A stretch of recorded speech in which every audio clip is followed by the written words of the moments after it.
La conséquence, elle a été quasi immédiate le lendemain sur les marchés financiers, Absolument. sur la hausse du dollar, sur le Bitcoin, ton placement préféré. Et en plus, Donald Trump a annoncé pendant toute sa campagne des mesures assez fortes qu'il allait prendre.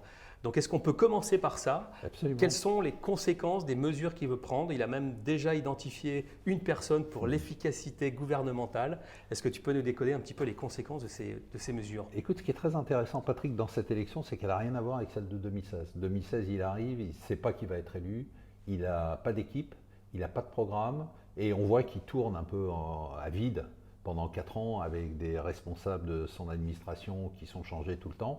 Là, c'est totalement différent. C'est-à-dire que là, on sait exactement à quoi s'attendre, et on va s'attacher pas au volet politique, mais juste au volet économique. Le volet économique, il est hyper simple.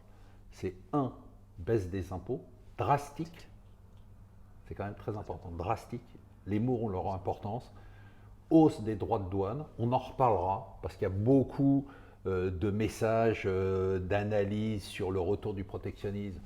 Ce sont des gens qui oublient que Trump est un gars qui aime faire des deals.